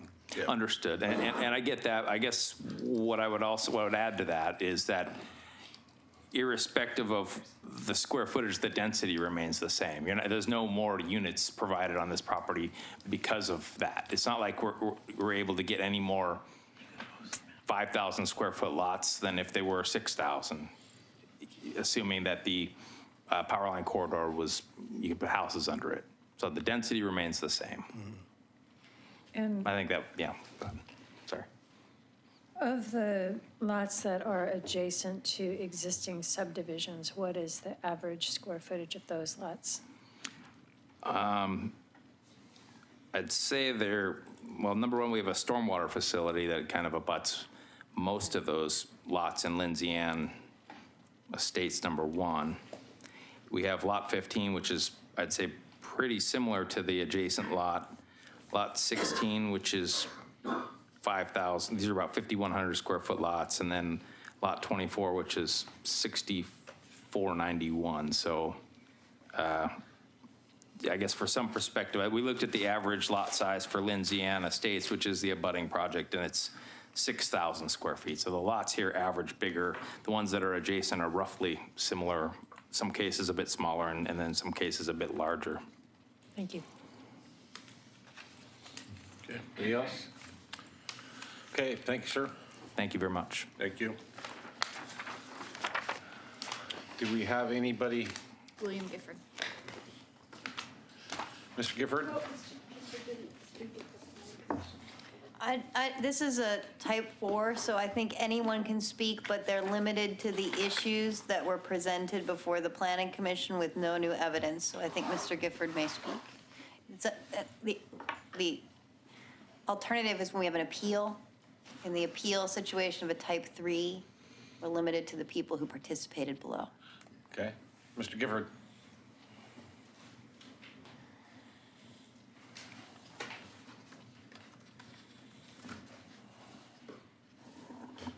Mr. Mayor, City Commissioners, my name is William Gifford, and I still live in Oregon City. Just, I'm not sure what you said, Carrie, but I just want to give a little context, if I can, please, is that as the Neighborhood Association Land Use Chair for the Hillendale Neighborhood Association, we were just presented with the development of the property just to the northwest of this. And I know that's not supposed to have any bearing on this property. This sounds like new evidence. No, it's a question I have. Okay, go ahead. It was presented to the Hillendale Neighborhood Association, yet we were told that later this is going to be in the Hazel Grove Westland Farms Neighborhood Association. I just found that a little confusing. So the question is, So what neighborhood what association neighborhood will it is be this in? property in? Yes, yes. I don't know. She's looking it up. She's looking it up. I do need to note that it's a shame, and staff is aware of this, it's a shame that all of these developments, Lindsay Ann, all the way up Leland there, were not able to be designed as a single project. I understand the economics, it couldn't have been done that way. But for each time that we did presentations on these, we made the comment right across the street from Wesley Lynn Park that there didn't seem to be any access. We're expecting young families in all these divisions. Any access to that park that's provided. There's no crosswalk, no flashing, anything. Those are the only comments that I wanted to make. Thank you. Unless you have an answer. It is within the Hillendale Neighborhood Association. It is. So I assume that there will be a presentation to the association on this. One would assume that that would have been done prior to the Planning Commission process, right? The applicant can address it in their rebuttal. I don't recall what it was. Okay. He's talking about not this. You're talking about a new subdivision. You're talking about a subdivision that we're not talking about tonight. You're talking about the next subdivision. No, that one was done. We just did that one a couple weeks ago. I don't remember this one. Okay. Is there anybody else? Then we'll move on to the applicant's rebuttal. Hang on just a second.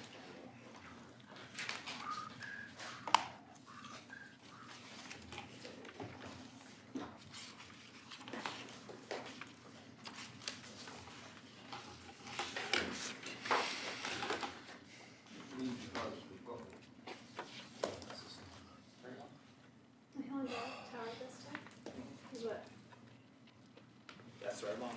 Yeah,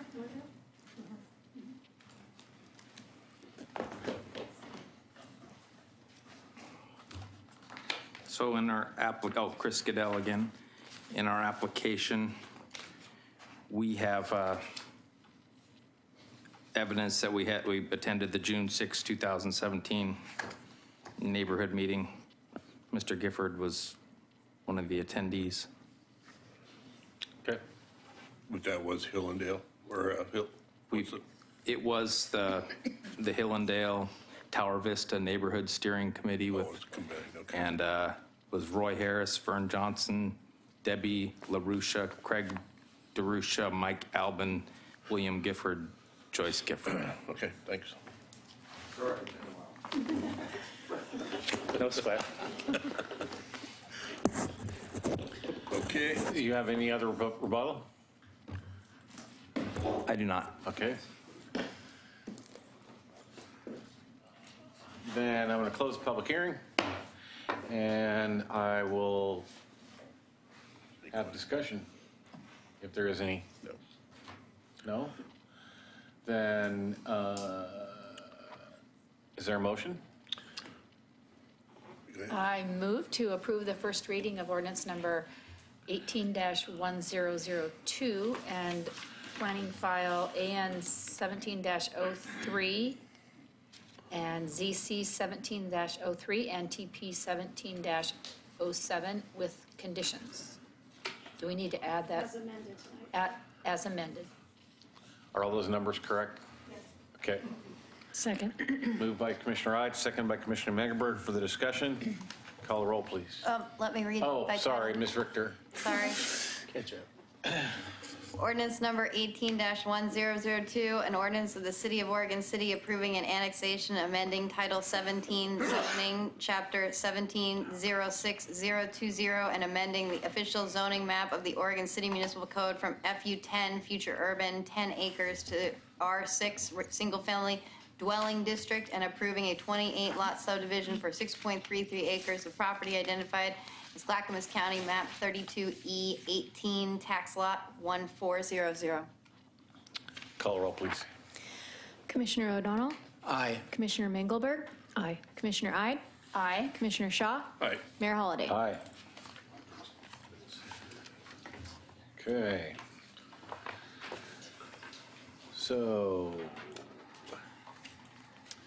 we're now down to PC 17-160, second reading of ordinance 17-1011 and AP 17-05, appeal of planning commission's denial of TV 1703 and ZC 1702. I'm not going to read the rest of that. Ms. Turway. Thank you very much. On December 6th, the City Commission heard and approved the first reading of this item of the ordinance. This item, the record is closed. Carrie Richter will now provide disclosures. Although the record is closed, I do need to ask the city commissioners if they've had any ex parte contacts, conflicts of interest, bias, or any other statement to declare between the last hearing and tonight. No. No.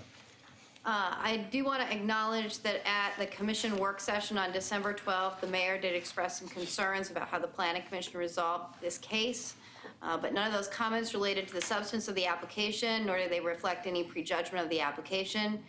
The mayor said he made a decision based upon the applicable approval criteria. Since the record is closed on this matter, the minutes from the December 12 work session will not be included in the record unless the city commission feels differently. We would need to reopen the record to allow these minutes to be included. I would ask the public if they have any questions or comments or concerns about this. Seeing no objection, I am ready to read the ordinance by title if you guys want to make a motion. Or if you want to talk about this further. Is there any discussion? Ms. Richter? We need a motion. Need a motion first? All right. Move to approve. Go ahead. Move to approve PC 17-160, second reading of ordinance number 17-1011 and AP 17-05. Appeal of the Planning Commission's denial of TP 17-03 and ZC 17-02, zone change from R10 single-family dwelling district to R8 single-family dwelling district, and a subdivision of 77 lots for Wheeler Farm located near White Lane and Orchard Grove Drive. Second. Moved by Commissioner Megaberg, second by Commissioner Ide. Ms. Richter? Ordinance number 17-1011, an ordinance of the City of Oregon City amending Title 17 zoning, Chapter 1706020, and the official zoning map of the Oregon City Municipal Code from R10 single-family dwelling district to R8 single-family dwelling district, and a 77-lot subdivision for Clackamas County Map 32E07C, tax lots 1001, 1100, 1180, and 1291, and map 31E, 12D, tax lots 1700 and 1790. Call roll, please.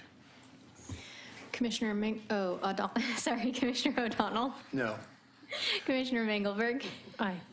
Commissioner Ide? Aye. Commissioner Shaw? Aye. Mayor Holliday? Aye. Yes, you are. Moving on, 17-659, second reading of ordinance 17-1013, amending the Oregon City Municipal Code Title 13, Public Services, Section 13.20, System Development Charge for Capital Improvements. Mr. Lewis. Thank you, Mayor and Commissioners. So this will go quick. We've been through this, the first reading, obviously. We've spent a fair amount of time talking about this. This is really a code change that provides a development community with a little bit more flexibility and really a more favorable SDC environment associated with redevelopment. So it makes that a little bit more favorable for the folks out there who want to redevelop property. It also clarifies how we determine the valuation of qualified public improvements. Not big changes there. It's really pretty straightforward. The code changes are in a red line version in your packet. Other than that, I didn't really check in, Carrie. Is there, I don't even know if we allow testimony at this point in time, but no. I don't think there's anybody here to talk about it anyway, so we're not. I mean, I think we would allow testimony if there were folks here to testify, but. Is there anyone here to testify? Seeing none, I'd entertain a motion. Move to approve 17-659, second reading ordinance number 17-1013, amending the Oregon City Municipal Code Title 13, Public Services, Section 13.20, System Development Charge for Capital Improvements. Second. Moved by Commissioner Shaw, second by Commissioner Mengelberg. Ms. Richter. Ordinance number 17-1013, an ordinance of the City of Oregon City amending Oregon City Municipal Code Title 13, Public Services, Section 1320, System Development Charge for Capital Improvements. Call roll, please. Commissioner O'Donnell? Aye. Commissioner Mengelberg? Aye. Commissioner Ide? Aye. Commissioner Shaw? Aye. Mayor Holliday? Aye. So last thing, 17-670, resolution 17-32, declaring an emergency and exempting one by one from planning code requirements on a temporary basis. Ms. Turway. Thank you very much. We've received a request from One by One located at 1512 Washington Street to open up a temporary warming shelter for up to 34 individuals. The request, if approved, would be initiated tonight, and it would allow the shelter to open until March 15th. The shelter would open at 6 p.m. each night and close at 7 a.m. each morning. The building and the fire departments have had a chance to go through those sites, and they are approved by them as well. I'm trying to picture this building.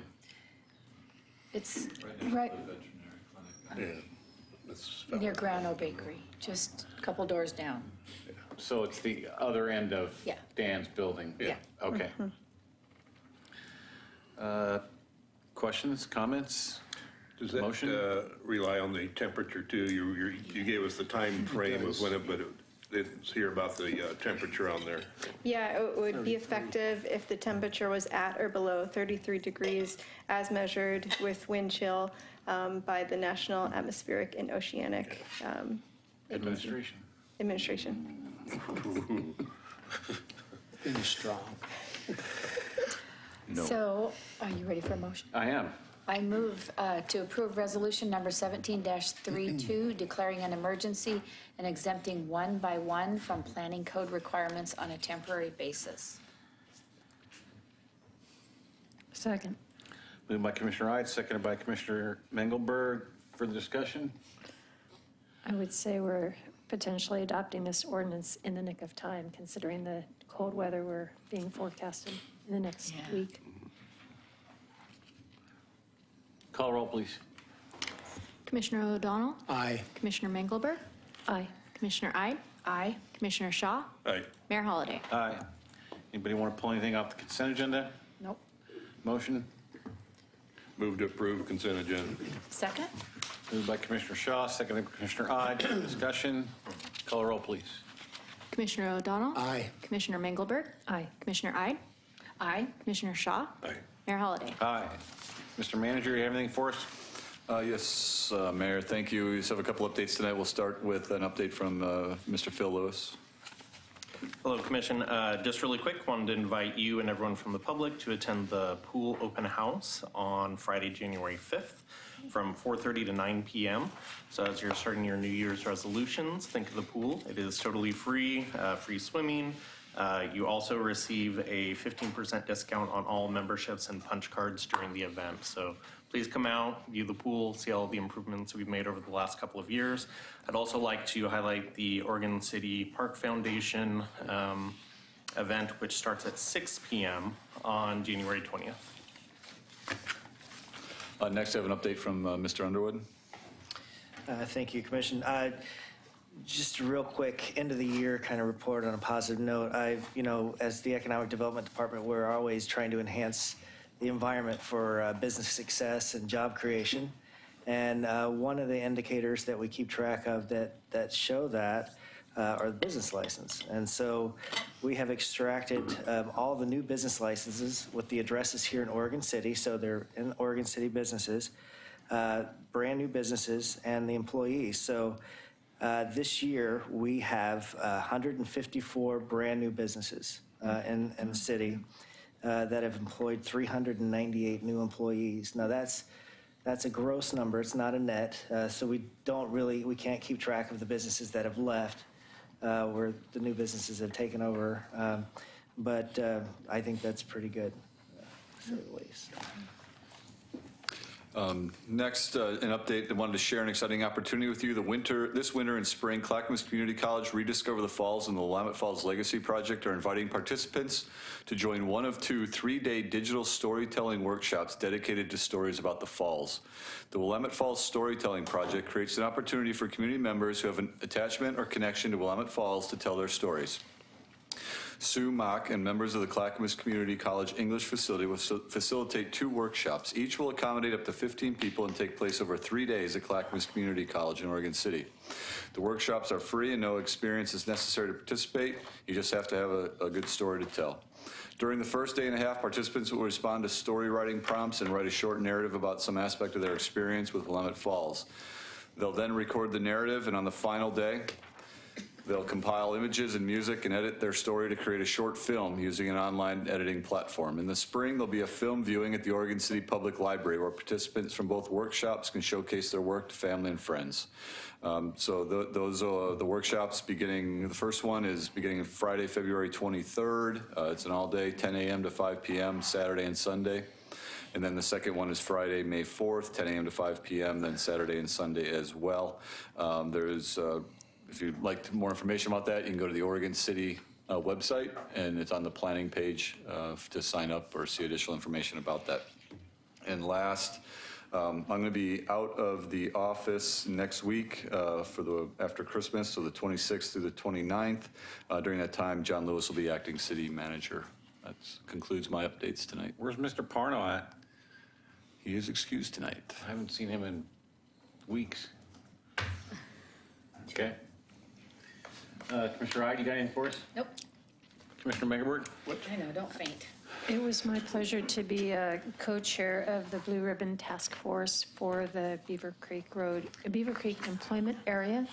About a week and a half ago, it was a very successful morning, about an hour and a half with community leaders brainstorming and prioritizing marketing efforts primarily, and I thought it was very well attended and very informative and productive. So thank you to Eric and his team for organizing that. Commissioner Shaw? Just yesterday I got to finally tour Father's Heart. Oh. And that's amazing project business that's going on in there in that limited space. And hats off to our late Terry Gant for getting that started there and stuff. So I know they could use a bigger space, because I think, as we've all kind of talked about, being able to offer more programming through there where all the homeless folks can get services done. So, but she's very limited in her space there. So, and the lastly, Eric, I just wonder if there's any way to, and I know I really appreciate the positive image of how many new businesses come in, that's great. But on another note, is there a possible way to track ones that have left? That's really hard to do because we don't know when they've left unless we go out and inventory all the spaces. Don't we have an annual business license? We do. Some people will not renew their business license even though they're still in business. So, I mean, it's kind of hard to keep track of who's left. It really somebody had to move into that space that somebody new is moving into. So it just kind of, I'd be kind of interested because, we're trying to provide an image here that we are business friendly and everything. Right. But if, why are people leaving if they do, so I'm kind of curious about that. Well, that brings up another question then. If we have a business license and people aren't paying the business license fee, which we originally instituted to pay for you, what kind of an enforcement mechanism do we have for that? I think we've come a long way in cleaning up business license and renewals. We could certainly come back and kind of talk about the process that finance has implemented to do that. Yeah, because I certainly wouldn't want staff to be trying to, physically inventory where people have left and who's moved in and all that. That's a huge amount of time that, doesn't really give us a whole bunch of data. No, I don't want more burden on the staff, but I didn't know if there was an easy way to kind of look at that. Well, it's easier with industrial businesses because they're less and we have more contact with them. There are 1,700 and some odd businesses in the city, so it's really tough with the staff of two to keep track of who's coming in and who's going in. And you can just make a certain assumption that we haven't built a lot of new commercial space out. Right. So, somebody's going to leave, somebody else is coming in. Certainly, we've seen what's going on Malala Avenue with the WB and the insurance place and what was the pizza place and the golf shop and the flower shop. So, things are like that are happening all over town. Somebody moves out, somebody else moves in. I mean, that 10th and Main is another example of that. We've had the antique shop or whatever's moved out, and I think they're going to end up having two different tenants in that space. So, it's just the way things evolve. Did that include home-based businesses? Yeah. Com-base? Home-based cottage industries. Yes, it does. See, and that's my issue with that number. You say I have 150 businesses and 318 new employees. So either Oregon City is the definition of cottage industries, or we need to break out and say, well, we got an employer of 40 or 50. I mean, I had a business here for 1 year, and I was an employee of one. So if you're working out of your home, we still count it as a business license, but really, what is it we're doing? I think it would really help us to, okay, we got 300 new jobs, and so-and-so has provided 40 or 50, and so-and-so has provided 25, and we have 40 new, sole proprietorships that are working out of their homes. I think it's a very different picture that can be painted. Okay. Anything else for Mr. Underwood? No. Okay. Did anybody else? Are you done? I'm done, thanks. Okay. Anybody? No, Mr. O'Donnell's already said he has nothing further. And other than to say to all of Oregon City's various employees and staff folks, Merry Christmas, Happy New Year, and be safe over the holidays. With that, unless there's something. One last thing. See, I knew. See? No. You're the replacement No, for it's Rocky for you. Smith. It's for you. So I haven't heard anything about C4 lately, and I've been asked about it, and I don't really know much about it. Do you attend that, and can you give us an update kind of sometime? I have not attended C4 for the last couple months. I'm having discussions with other folks in the C4 about whether we feel like it's valuable and whether we might consider changing it to a different structure. We had our inaugural mayor, managers, and chairs meeting, and we're thinking that maybe that might be a viable replacement for C4, but there's a lot of things that have to be worked out. C4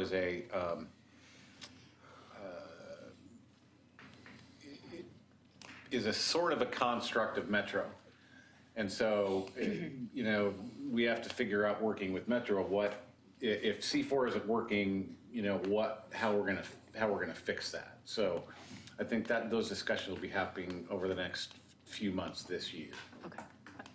So I'm a little puzzled to hear that C4 isn't working, because the few meetings that I've gone to have been quite well attended, not just by the members, but people in the audience. So Well, that's part of the problem is that there's a feeling amongst the cities that there are way more people at the table than there should be, given what C4's main, mission is, which is to provide input on especially transportation issues.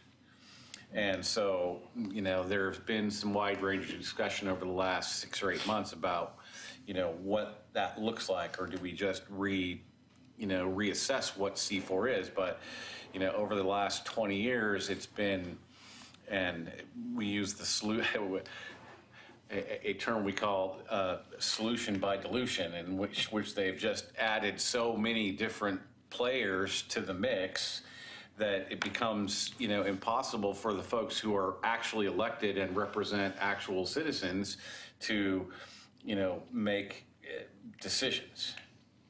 Okay, thank you.